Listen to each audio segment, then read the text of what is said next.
All right, today we're digging into one of the world's great ancient civilizations.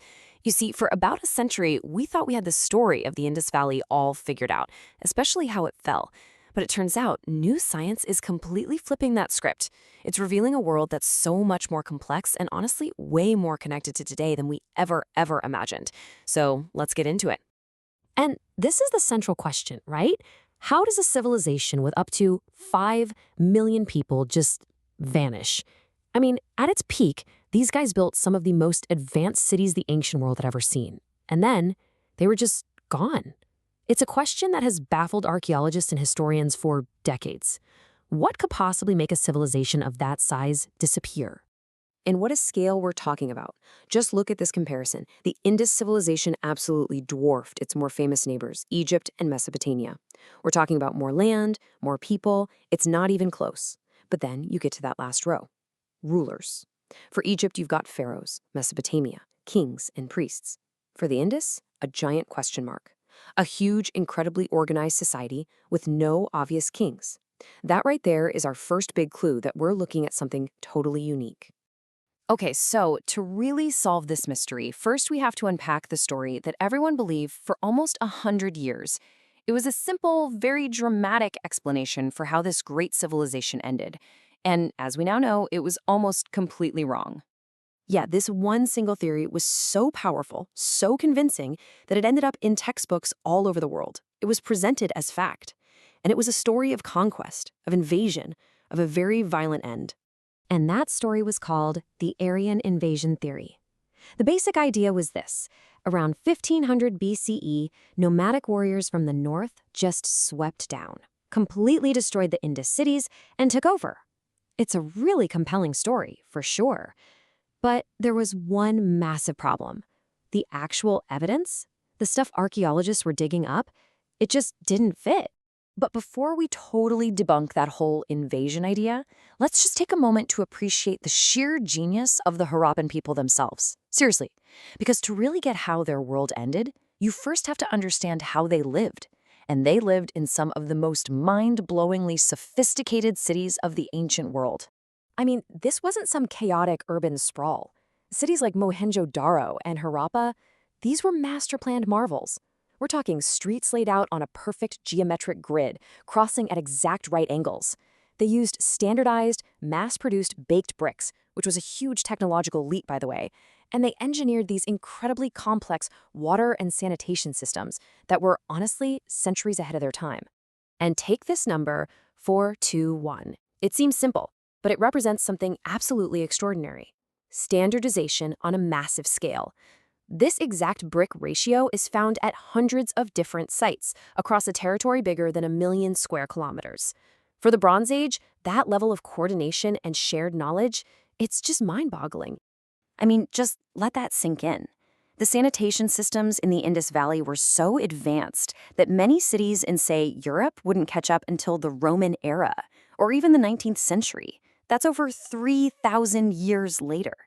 This wasn't just about making life a little easier. This was public health on a scale nobody had ever seen before. So check this out. Here's how they did it. Almost every single home, whether it was a big mansion or a small workshop, had its own private bathroom. From there, wastewater flowed into these watertight clay pipes, sometimes running down inside the walls of multi-story buildings. And those private drains all connected to a city-wide, covered sewer system that ran underneath the main streets. They even had manholes for maintenance. It was absolutely revolutionary. Which, of course, brings us right back to that central puzzle. All of this incredible planning, this standardization across a vast region, it just screams powerful central government, right? You'd expect a king, a pharaoh. But after 100 years of digging, archaeologists have found no huge palaces, no massive royal tombs, no statues of god-kings. So how on earth did they pull all this off? Well, the emerging answer is a concept called heterarchy. Now, instead of thinking of society as a pyramid with a king at the very top, I want you to imagine a network, like a web. Power wasn't all held by one person. It was probably distributed among lots of different groups, powerful merchants, guilds of artisans, maybe different family clans, and they all cooperated to run things. And this chart shows that difference perfectly. In a hierarchy like Egypt, what do they build? Massive pyramids and royal tombs. all for one single godlike ruler. In a hierarchy like the Indus Valley, what do they build? Huge public structures like the famous Great Bath, something for the entire community. And that standardization we talked about? It probably wasn't some king ordering everyone to make bricks the same way. It's much more likely it just evolved naturally, through consensus, because it made trade and building easier for everyone. Okay, so we've established this picture of a super sophisticated, cooperative society. So now, let's finally tackle that old myth about a violent invasion. And for this, we're going to look at some game-changing evidence. And it doesn't come from pottery or ruins, it comes from our own DNA. The breakthrough came from a 4,500-year-old skeleton discovered at a site called Rakhigarhi. In 2019, scientists were able to do something incredible. They sequenced the first ever complete genome of an Indus Valley person. And locked inside that one ancient genome was the power to either prove or completely shatter the old invasion theory. So what did it show?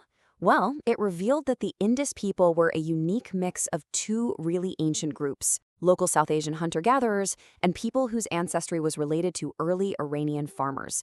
But, and this is the crucial part, the genetic split from those Iranians happened thousands of years earlier, before farming was even invented. What that means is the Harappan people had deep indigenous roots right there in the subcontinent, stretching back for millennia. And here it is, this smoking gun. That genetic signature that's associated with the supposed invaders, the one we call steppe pastoralist ancestry, it is completely, 100% absent in this Harappan individual. Zero. As you can see here, that ancestry doesn't show up in the South Asian gene pool until much, much later, long after the great Indus cities were already abandoned. The conclusion really is inescapable. There was no massive invasion that destroyed the Indus civilization. The Harappan people weren't wiped out. In fact, it's the opposite. They're the single largest ancestral source for most people living in South Asia today. The Harappans never disappeared. They are the very foundation of the modern population. So, if a violent invasion didn't end their world, what did? The real answer is just as dramatic, but it didn't happen overnight. It was a slow-motion collapse, and the culprit was a force of nature. This timeline here tells the real story. You see, the civilization's golden age happened during a time of really strong, predictable summer monsoons. Perfect for farming, perfect for feeding big cities. But then, around 1900 BCE, a major global climate event kicks in, and those monsoons get drastically weaker, and they stay weak for centuries. Suddenly, the lifeblood of their entire civilization was being choked off. And that climate shift triggered a massive chain reaction.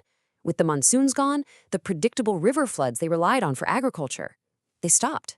The agricultural surplus that you need to support huge cities, it just vanished. The Ghaggar-Hakra river system, which was once this mighty waterway with hundreds of cities on its banks, it dried up. So what did the people do? They adapted. They didn't just die out. They moved. They began a slow migration eastward toward areas with more reliable rainfall. It wasn't a sudden collapse. It was a gradual, century-long de-urbanization.